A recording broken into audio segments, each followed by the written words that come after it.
Sampai kapan anak warga negara pemilik negeri yang jumlahnya mayoritas, hampir mayoritas nyaris sempurna, mereka akan tenang, terutama umat muslim? Sampai kapan?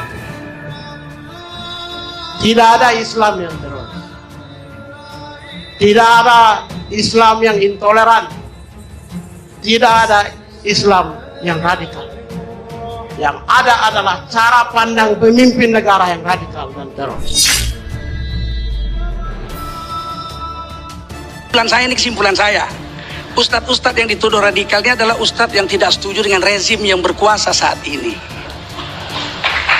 Coba kalau saya besok dukung Pak Jokowi kayak Ali Mukhtar, insya Allah saya terkenal lagi. Tapi nggak akan saya lakukan. Buat apa itu? Kami ulama lurus saja. Lurus saja.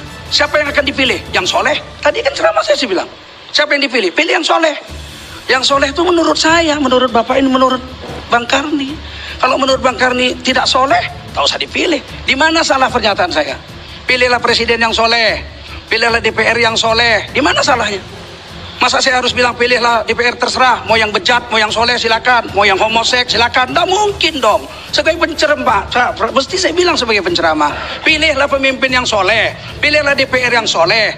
Kalau DPR ngaku Islam piara anjing, gak usah dipilih. Kalau kan hak saya, kan hak saya calon DPR piara anjing ngaku Islam, saya nggak mau pilih, itu hak saya. Terus saya dibilang ekstrim.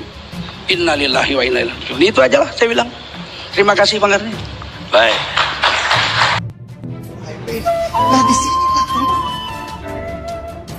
baru berapa minggu lalu, dalam 5 tahun terakhir ini, kelompok Islam seolah menjadi terasing di negeri ini sendiri. Itu yang terjadi. Apa ulama yang berjuang mendirikan Indonesia 80% penduduknya umat Islam tidak pernah meminta 80% hasil sumber daya alam yang dikuasai negara untuk umat Islam. Ada nggak? 80% umat Islam penduduk Indonesia tidak pernah meminta 80% APBN untuk umat Islam. Sederhana permintaan Islam. Dia mau berdialog sama Tuhan. Dia mengingatkan umatnya akan kebaikan. Yang tidak hanya mengajarkan doa makan dan doa minum, tapi juga cara memilih pemimpin.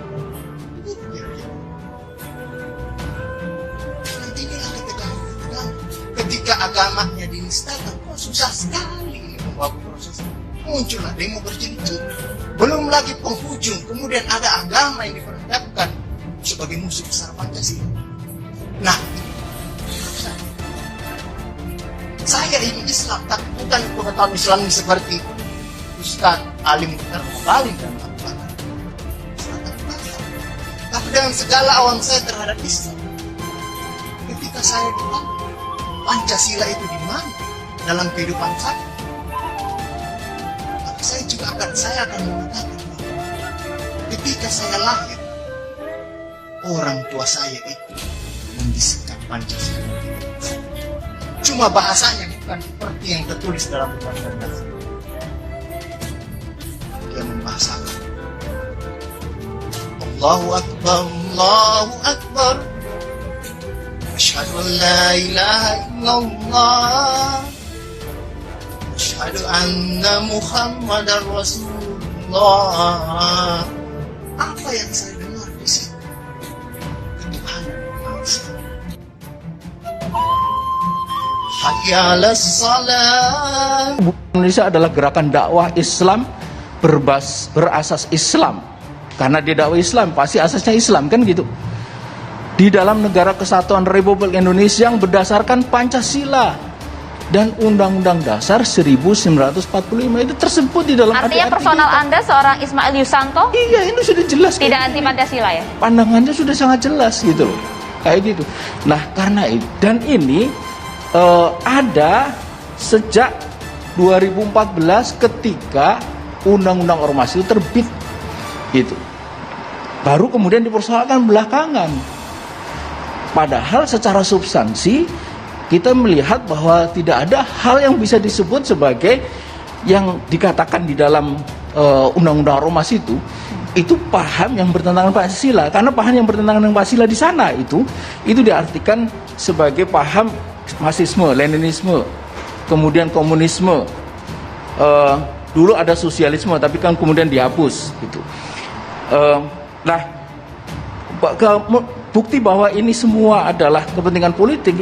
Undang-undang ormas yang sedemikian rupa itu kemudian dirubah menjadi Perpu, melalui Perpu, dan dari situlah kemudian